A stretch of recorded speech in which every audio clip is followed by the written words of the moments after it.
We'll be looking at momentum and how momentum can be applied to collisions and impacts between different objects by Newton's third law. So we begin by looking at what's known as the momentum impulse theorem. So the idea behind momentum is that in order to quantify the inertia of an object's motion, we need two factors. And these are factors we typically think of when we think of the strength of an object's motion. We need the mass/inertia, m, of the object, and we need the velocity v of the object. The mass gives us a measure of resistance to changes in motion. We know that the faster an object goes, the more resistance it'll have to a change in motion as well. So the inertia of an object's motion is defined as its momentum, what we label with the letter p. It's given by units of kilograms meters per second. It's just the units aren't anything fancy. They come simply from the equation of momentum. Momentum equals mass times velocity, so our units are mass, kilograms times the units for velocity, meters per second. So momentum and kinetic energy are two very related concepts, but they're not exactly the same. So here we'll address how they are different and how they are connected. So kinetic energy is a scalar quantity. It's strictly independent of direction. If you recall, an object heading at 300 meters per second in any direction will have the same kinetic energy. Momentum, however, is a vector. It depends on velocity, and thus momentum depends on direction. So if an object is heading to the left, it will have a negative momentum, and if it's heading to the right, it will have a positive momentum. So in order to see the relationship between momentum and kinetic energy, we can take both sides of the momentum equation and multiply by 1/2 v. So that gives us 1/2 pv equals 1/2 mv squared. And we recognize the 1/2 mv squared as k, our kinetic energy equation, so we get 1/2 pv equals k.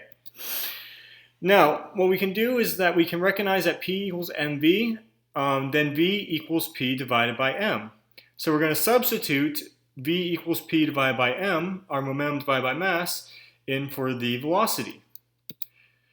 So what that's going to do is it's going to give us 1/2 p times p over m equals k, or p squared over 2m equals our kinetic energy. This right here is the main relationship between momentum and kinetic energy. This equation right here, p squared divided by 2m, is not on your equation sheet, so it's one you need to have down and memorize for exam day. And then just formalizing just what I said right here, the kinetic energy momentum relation, k equals p squared divided by 2m. And note here that this will give you a scalar quantity, because even though p is a vector quantity, when we square it, we're always going to get a positive number, and the square is going to eliminate any sort of reliance on direction. So if our p is negative and we square it, we're going to get a positive number as a result. So now we move on to the momentum impulse theorem. So we start off defining the quantity of impulse represented by the letter J, and impulse is defined as a force F acting over a time t. The units are Newton seconds, provided by the equation impulse equals force times time. Again, we get the units here as Newton seconds from the fact that it's force newtons times time, which is seconds. So if we recall from our water balloon toss activity, if we throw a water balloon, some of the ways that we can mitigate the impact force F acting on the water balloon is by cradling it, aka moving our hands with the water balloon, or we can throw the water balloons at a lower velocity, or we can decrease the mass of the water balloon. Okay, each of these things is quantified in what's called the momentum impulse theorem. A force F that acts over time t on an object causes a change in momentum of the object. Impulse is equivalent to a change in momentum. The idea being is that regardless of how we catch it or what happens, when we do catch it, we're applying a force to the balloon over a certain amount of time that causes the balloon to undergo a change in momentum. In this case, when we catch it, slowing it down. In the case of a person throwing it, the impulse would cause the momentum to increase as we're causing the object to speed up. So we say that force times time equals a change in momentum, or since mass tends to stay constant, force times time equals mass times change in velocity. This first equation is on your equation sheet, but the second equation is not. It comes from a simple substitution of m delta v for delta p. So now we come to the next part, and this is perhaps the most important part of impact force of the moment impulse theorem is the relationship between impact force and impact time. So as we've talked about before, if we cradle a water balloon when we catch it, we're increasing the impact time over which the balloon comes to rest. So as a result, we're also applying a smaller amount of force to the balloon. So we can note that if we increase our impact time, the impact force is going to decrease on our water balloon.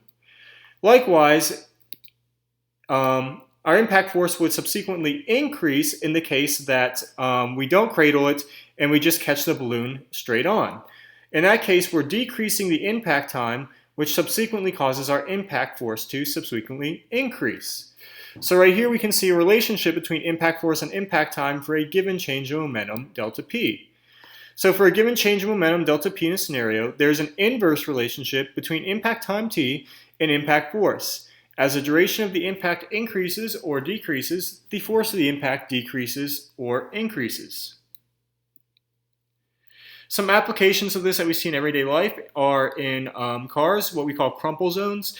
So when a car is in a car crash, say it gets rear-ended or it rear-ends the car in front of it, the car is actually designed to crumple in on itself, which sounds counterintuitive. You don't want to do that because it sounds like you're going to squish the people on the inside.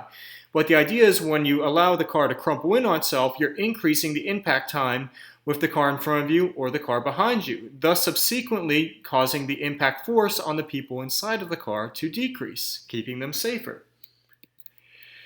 The other way is from the common expression roll of the punches. The idea being is that if you move your face with a punch in boxing, that decreases the impact force on you because by moving your face with the punch, you're increasing the impact time.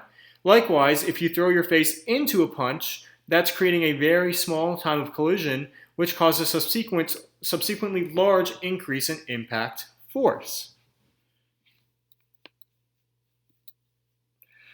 So let's look at an example of momentum impulse theorem applied in terms of mathematics. So a 100 kilogram car is accelerated from rest by a force of 10,000 newtons. After a time of 3 seconds, what is the velocity of the car? So at this point, we're starting to mix in force, velocity, and a bunch of other quantities. So again, it's very useful to write down our knowns and unknowns in order to determine which equation from our equation sheet would we need here. So we start off some knowns. We know that F is equal to 10,000 newtons, and we know that the mass of the car is 100 kilograms. We know that the car starts from rest, which tells us that our initial velocity is 0, and we know we're looking for the final velocity. And we're also given a time interval of 3 seconds. So all of those, if we compare those on our equation sheet, would lead us to conclude we need the momentum impulse theorem. So what we take note of is force times time equals change in momentum, which is mass times change in velocity. Our change in velocity in this case is going to be Vf minus Vi, but since our initial velocity is 0, we can replace Vi with 0. So we just get force times time equals mass times our final velocity. By solving this equation for Vf, we have the subsequent solution.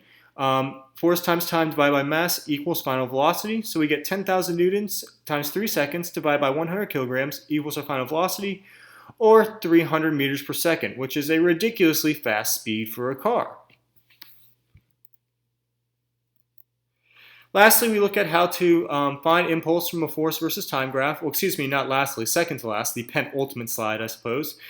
So the area of a force versus time graph, if we have a force versus time graph, similar to how we had a force versus distance graph in Unit 3, the area of a force versus time graph is representative of the impulse acting on an object.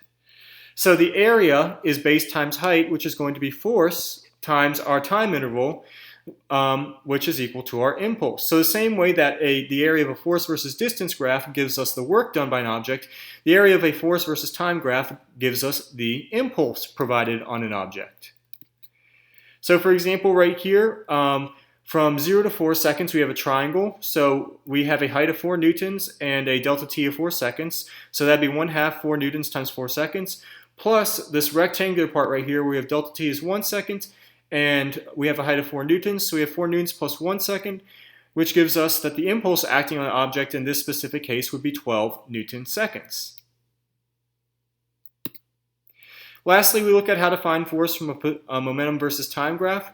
So if you're providing momentum versus time graph, what we can take note of right here is that the average force over an interval of a momentum versus time graph is the slope of the graph.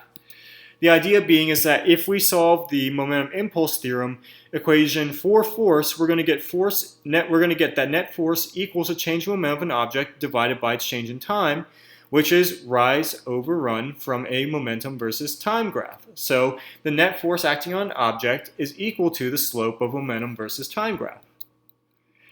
And these are the main concepts we need to start with this unit.